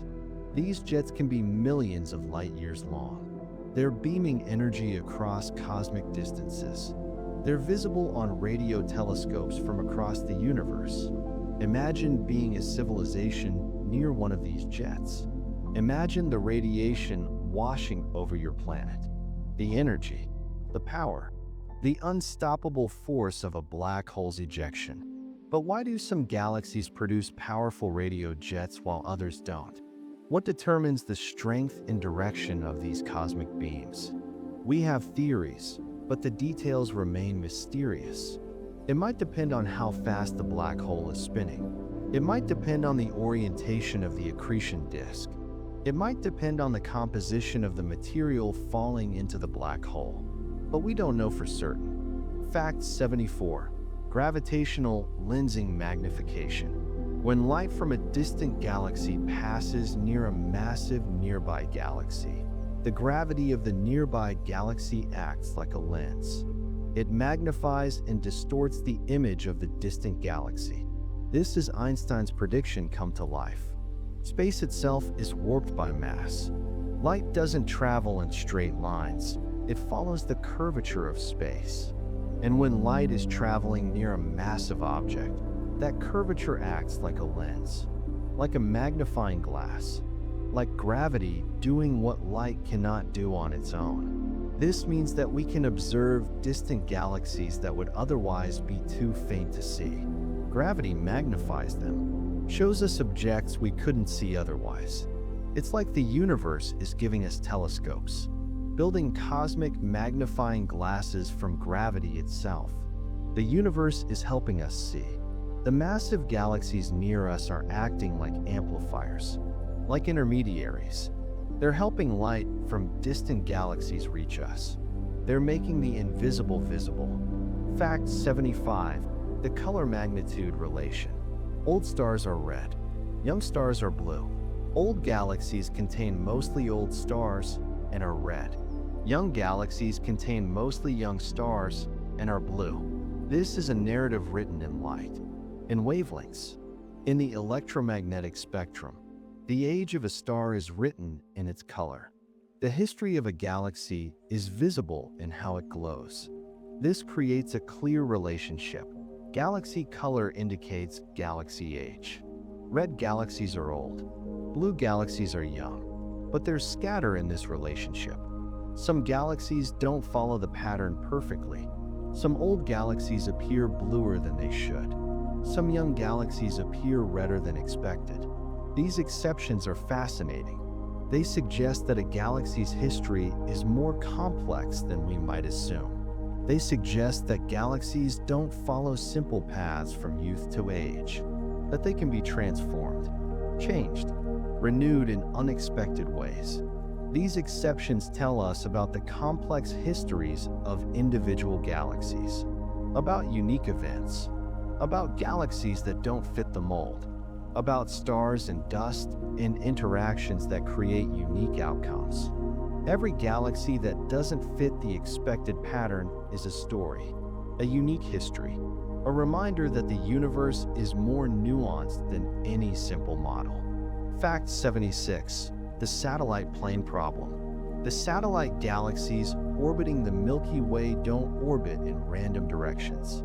Many of them orbit in a plane, like planetary orbits, but for galaxies. Imagine the Milky Way surrounded by smaller galaxies. And imagine that most of these smaller galaxies are arranged in a flat plane, like planets in a solar system. It's an organized structure, a pattern.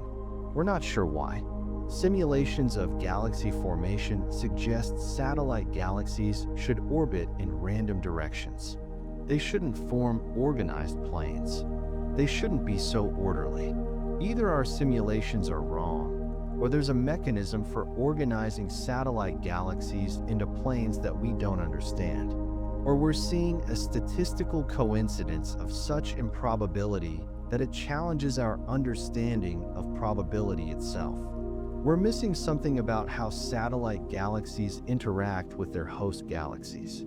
We're missing something about the large-scale structure of the universe. We're missing something fundamental. Fact 77. The lithium problem. The abundance of lithium in old stars doesn't match predictions. We see less lithium than our models predict should have been created in the Big Bang. This is a small mystery, but it's a real one. A discrepancy between theory and observation. A place where our understanding breaks down. Either our models of the Big Bang are wrong, or lithium is destroyed in stars more efficiently than we think, or something else is happening, something we haven't considered, something that changes how we understand stellar physics or cosmic origins. It's a small discrepancy, but it hints at something we don't fully understand about the universe's origins or about how stars work. It's a thread we could pull to unravel new understanding. Fact 78. The void walls. Between the voids and the cosmic web are walls of galaxies. These walls can be hundreds of millions of light years across. They're edges, boundaries between voids. Imagine a foam, a cosmic foam made of galaxies and empty space. The foam has bubbles. These are the voids, empty regions of space with almost no galaxies. And between the bubbles are the walls, dense regions where galaxies cluster together. This structure exists on scales that are almost impossible to comprehend, walls that span hundreds of millions of light years. Distances so vast that light takes hundreds of millions of years to cross them. They're among the largest structures in the universe, and we're not sure how or why they form. We're not sure how the cosmic web maintains its structure. The mechanisms are complex. The mathematics is difficult. The formation processes are still being studied. We're looking at a universe with large-scale structure, with walls and filaments and voids, an architecture far more complex than early models predicted, a cosmic structure that has depth, texture, organization. The universe is not featureless. It's a mosaic, a tapestry, a work of cosmic art. Fact 79. Dwarf galaxy disruption. Dwarf galaxies orbiting large galaxies experience tidal forces. The gravity of the large galaxy pulls on the dwarf, stretching it, distorting it, gradually tearing it apart. Imagine being a small galaxy. Imagine orbiting a massive galaxy. Imagine feeling the gravitational pull, the stretching, the distortion. Your stars are being torn away. Your structure is being destroyed. You're being slowly devoured by a gravitational monster. Over time, the dwarf galaxy loses stars. These stars orbit the large galaxy as tidal debris. They form streams, extended structures following the original orbit of the dwarf galaxy, like blood and water, like the trail of a wounded animal, like a ghost being pulled into oblivion. We see these streams in the Milky Way, tidal debris from dwarf galaxies that have been torn apart, ghosts of vanquished galaxies orbiting our own. The Milky Way is a predator. It's consuming its neighbors. It's growing at their expense. Fact 80. The metallicity gradient. In galaxies, the abundance of heavy elements, metals, is higher near the center than in the outer regions. This metallicity gradient tells us about how galaxies evolve. At the center, stars have lived and died, enriching the region with heavy elements. At the center, generations of stars have been born and died, each generation creating heavier elements, each generation building on the work of its ancestors. In the outer regions, fewer stars have died, so less enrichment has occurred. The outer edges of galaxies are pristine, ancient, made mostly of hydrogen and helium left over from the Big Bang. But this gradient varies from galaxy to galaxy. Some galaxies have steeper gradients, some have shallower ones. The variation tells us about the different histories of different galaxies, about what they've experienced, about how they've evolved. Some galaxies have had violent histories, lots of star formation, lots of supernovae, lots of enrichment with heavy elements. Other galaxies have had quiet histories, less star formation, less enrichment. They're like galaxies that have lived in peace compared to their violent siblings. Fact 81. The globular cluster mystery. Globular clusters are ancient groups of stars held together by gravity. They orbit galaxies. They're older than most of the galaxy itself. They're time capsules, museums of ancient stars. Think about it. These clusters are sometimes as old as the universe itself. They contain stars that formed when the universe was young. Stars that have survived billions of years of cosmic history. Stars that have witnessed the formation of our Milky Way. Stars that have orbited through the galaxy while civilizations rose and fell on tiny planets. But we don't fully understand how or when globular clusters form. We don't understand why some galaxies have many globular clusters while others have few. We don't understand all of the processes that go on inside globular clusters. Do they form from the collapse of giant gas clouds? Do they form through mergers of smaller clusters? Do they form through some process we haven't even considered? They're fossil records of the early universe, but we're having trouble reading what they tell us. The record is encrypted. The message is obscured by time and distance and the complexity of stellar physics. Fact 82. The star formation threshold. Below a certain mass, galaxies don't form stars. The gravity isn't strong enough to heat gas to the temperatures needed for nuclear fusion. The darkness persists, but there's something we don't understand about the threshold. Some galaxies just above the threshold form stars efficiently. They're factories of creation. They're continuously spawning new stars at rapid rates. Others barely form any stars at all. They're quiescent, quiet, almost frozen in time. What determines which path a galaxy takes? Why do some barely cross the threshold and remain quiet, while others surge ahead and form stars continuously? The physics of star formation in small galaxies is more complex than we expected. There are feedback mechanisms we don't fully comprehend. Perhaps supernova explosions prevent further star formation. Perhaps radiation from young stars heats the gas and prevents collapse. Perhaps there are processes we haven't yet discovered. Fact 83. The cosmic web's edges.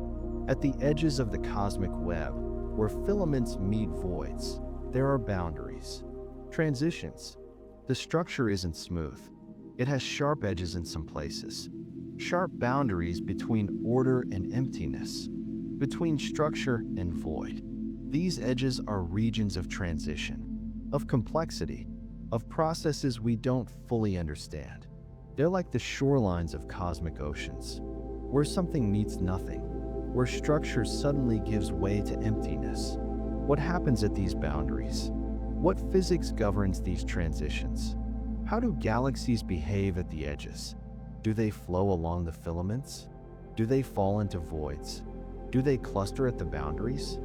Fact 84, the Galaxy Zoo. Amateur astronomers and citizen scientists have classified millions of galaxies using an online project called Galaxy Zoo.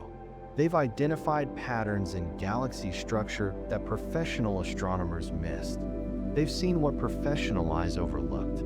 They've discovered unusual galaxies, rare forms, structures that challenge our classification schemes. Humanity looking at the universe. Amateur astronomers with their telescopes and computers. Not experts, not professionals, just people interested in the cosmos. And they've found things that experts missed. They've seen patterns in the data that automated systems didn't recognize. This shows that we have more to learn, that there's diversity in the galaxy population we haven't fully cataloged, that professional astronomers don't see everything, that there's value in the collective vision of humanity, that the universe is still full of surprises for those willing to look. Fact 85, the baryon acoustic oscillations. In the very early universe, sound waves propagated through the hot plasma. These sound waves left imprints in the distribution of matter. They created a pattern, a signature, a rhythm embedded in the fabric of the cosmos. These sound waves traveled through the universe when it was hot and dense. They traveled at the speed of sound in that ancient plasma. They oscillated back and forth. They created regions of higher and lower density. We can observe these imprints today. They appear as a characteristic scale in the distribution of galaxies. This characteristic scale tells us about the physics of the early universe. It tells us about the temperature, the composition, the nature of that ancient cosmos. We're literally seeing sound waves from the early cosmos. We're hearing echoes of the universe's first moments. Sound waves that traveled for billions of years and left their mark on the structure we see today. This is perhaps the most beautiful evidence of cosmic heritage. The fact that we can reach back to the earliest moments of the universe through the pattern that sound left in the distribution of matter. Fact 86, the X-ray glow. Galaxy clusters emit X-rays. The gas between galaxies in the cluster heats up through gravitational interactions and emits X-radiation. In the clusters, billions of galaxies orbit each other. Their gravity heats the gas between them.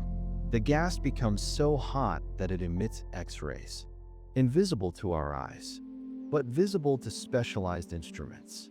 By mapping this X-ray emission, we can trace the distribution of matter in galaxy clusters. We can see how gravity has organized the matter. We can observe the consequences of gravity on large scales.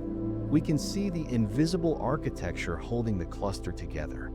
Fact 87, the halo velocity dispersion. Stars in the outer regions of galaxies move at random velocities in all directions. The spread of these velocities, the velocity dispersion, tells us about the galaxy's mass and structure. More massive galaxies have greater velocity dispersion. The stars are moving faster because they're being held by stronger gravity. The gravity is so strong that even at vast speeds, the stars can't escape. They're trapped, held. By measuring velocity dispersion, we can measure galaxy mass. We can understand the invisible architecture holding the galaxy together. We can see the dark matter, the invisible stuff that makes up most of the galaxy's mass. Fact 88, the transition galaxies. Some galaxies are between types. They're not quite spiral, not quite elliptical. They're in transition. They're caught between states, evolving, changing, becoming something new. These galaxies might be undergoing mergers, They might be changing from one type to another. They might be snapshots of evolution in progress. They're like chrysalises, intermediate forms, the moment between what they were and what they will become. They're rare, difficult to observe, difficult to categorize. They challenge our classification schemes. They tell us that galaxy types aren't fixed categories, but stages in a continuous evolution. That galaxies evolve over time, that they transform, that nothing is permanent. Fact 89. The nuclear black holes. Every major galaxy appears to have a black hole at its center. Some small galaxies also have them. The relationship between galaxy mass and central black hole mass is complex. There's a correlation, a pattern, but the meaning is unclear. We don't know if galaxies create black holes or black holes create galaxies. We don't know if the relationship is causal or coincidental. Did the black hole grow first and then attract matter that formed the galaxy? Or did the galaxy form first and then collapse at its center to create the black hole? It's one of the deepest mysteries in astrophysics. The connection between massive structures and the monsters at their hearts. The relationship between the large and the infinitely dense. Fact 90. The cosmic variance. When we measure properties of galaxies, their average brightness, their average size, their average structure, we're averaging over a sample of galaxies. We're creating a composite picture, an average, a representative sample. But there's cosmic variance. Different regions of the universe have different properties. The average galaxy in one region might be different from the average galaxy in another region. The universe is not uniform. It's not the same everywhere. There are quiet corners and busy corners. Regions of old galaxies and regions of young galaxies. Places where stars form rapidly and places where no stars form at all. This means our understanding of the average galaxy might be biased by the region of universe we're observing. We might be generalizing from a non-representative sample. We might be seeing a local universe that's different from the universe as a whole. Fact 91. The redshift space distortion. When we measure the positions and velocities of galaxies, we use spectroscopy. We measure the redshift of light, which tells us both how far away the galaxy is and how fast it's moving toward or away from us. But this combines two pieces of information, distance and velocity. We can't separate them perfectly. This creates distortions, patterns in the distribution of galaxies that are partly due to motion, not just position. A galaxy that appears to be at a certain distance might actually be further than that, moving toward us fast. Or it might be closer than that, moving away from us. The redshift tells us something, but it doesn't tell us the complete truth. We have to account for these distortions when we try to map the universe. We have to untangle motion from position. We have to remember that what we see is filtered through the physics of light and motion and the expansion of space. Fact 92. The supermassive black hole growth. We don't fully understand how supermassive black holes grow to the masses we observe. 1 billion solar masses, or more, or much more. These monsters are impossibly large. They're so massive that entire galaxies orbit them. So massive that their gravity shapes the universe around them. If they grew through accretion, consuming material, they should take longer than the age of the universe. But we observe supermassive black holes with billions of solar masses in galaxies that formed when the universe was young, when the universe was less than 1 billion years old. How is this possible? How do black holes grow so massive so quickly? Either black holes grow faster than we think, or they seed themselves with more mass than we expect, or there's a mechanism we haven't discovered. We're missing something fundamental about how black holes grow. We're missing something basic about how the universe works. Fact 93. The ultraviolet background. Ultraviolet light from young, massive stars fills the early universe. This UV radiation ionizes hydrogen gas. It changes the universe from neutral to ionized. It lights up the darkness. It transforms the cosmos. This transition, called reionization, happened at some point in the early universe. The universe was dark, and then light. The stars came on like switches, one by one, then en masse. The entire universe became transparent, filled with light. We're still not sure exactly when or how. We're still discovering the details. When did reionization begin? When did it end? How long did the transition take? What triggered it? These questions matter because reionization shaped the universe we see today. It determined what stars could form and where. It determined the structure of the cosmos. Fact 94, the cosmic strings. Some theoretical physicists propose that cosmic strings might exist. These are one-dimensional defects in space, strings of extreme density left over from the Big Bang. They would be thinner than an atom, but denser than anything imaginable. If they exist, they would be invisible, but they would have gravitational effects. They might create lensing patterns. They might influence galaxy formation. They might leave detectable signatures in the distribution of matter. We haven't found definitive evidence for cosmic strings, but we keep looking, because if they exist, they would revolutionize our understanding of the universe.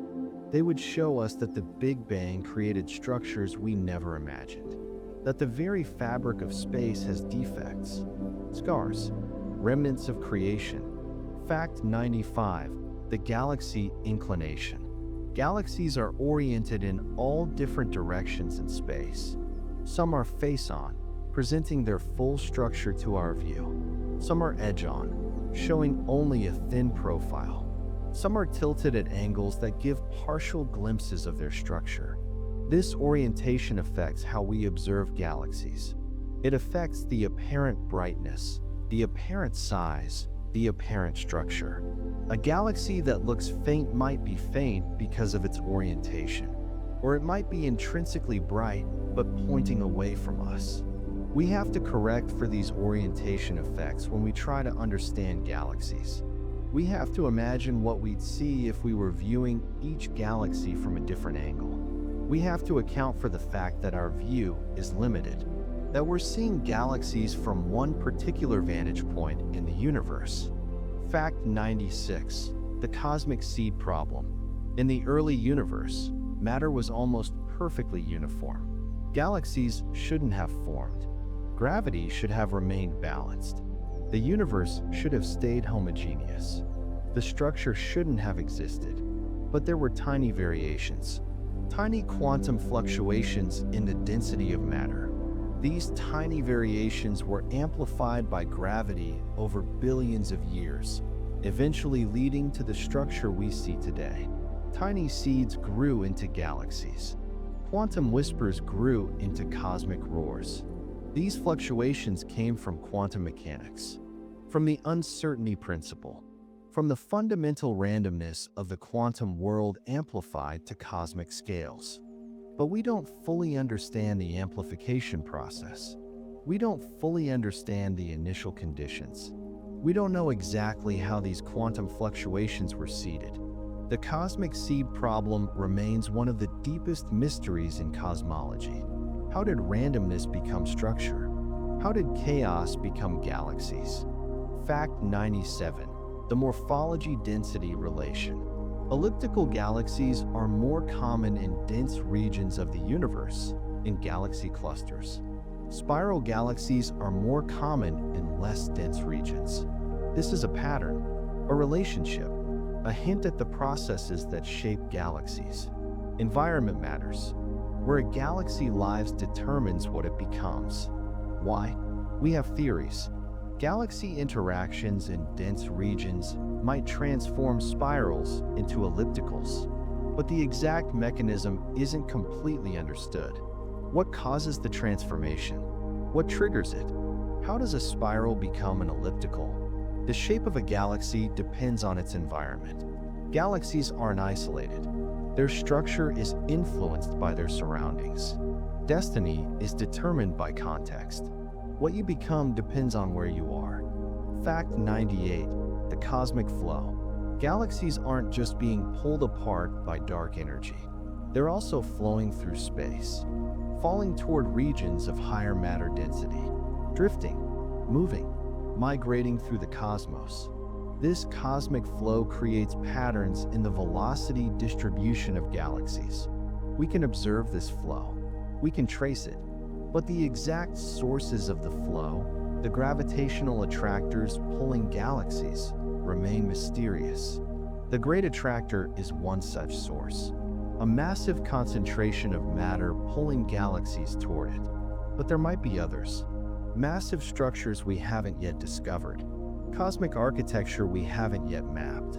Galaxies are being pulled by gravity, drawn toward concentrations of matter, flowing through space like water flowing downhill, following the contours of the cosmic landscape. Fact 99. The universe's ultimate mystery. After exploring 99 facts about galaxies, after diving into the structure of the cosmos, after confronting the vast scales and profound mysteries, after examining each piece of this cosmic puzzle, the deepest mystery remains. Why does any of this exist? Why are there galaxies? Why are there laws of physics? Why is there a universe at all? These are the questions that philosophers have asked for millennia. These are the questions that keep physicists awake at night. These are the questions that define the limits of human knowledge. We've explored. We've questioned. We've pushed the boundaries of understanding. We've reached the edges of what science can tell us. And still, the fundamental mystery remains. The question that contains all questions. Why? Is there a reason? Is there a purpose? Or is existence a cosmic accident? A random fluctuation in a quantum vacuum that happened to produce consciousness capable of asking the question? We may never know. And now, after this long journey through the cosmos, it's time to return, to drift, to rest, to let go of the questions and find peace in the mysteries. You've explored billions of galaxies. You've contemplated the vastness of space. You've faced the disturbing truths about the universe. You've grappled with the deepest questions about existence itself. And in doing so, you found something. Perspective, humility, a sense of connection to something far larger than yourself. Your daily worries have shrunk.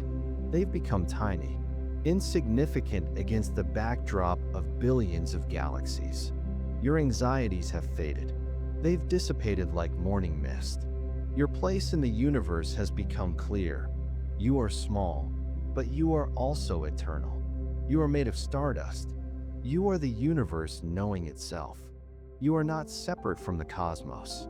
You are part of it. You are part of the flow, part of the structure, part of the eternal dance of matter and energy and gravity. Now let go. Let your mind settle.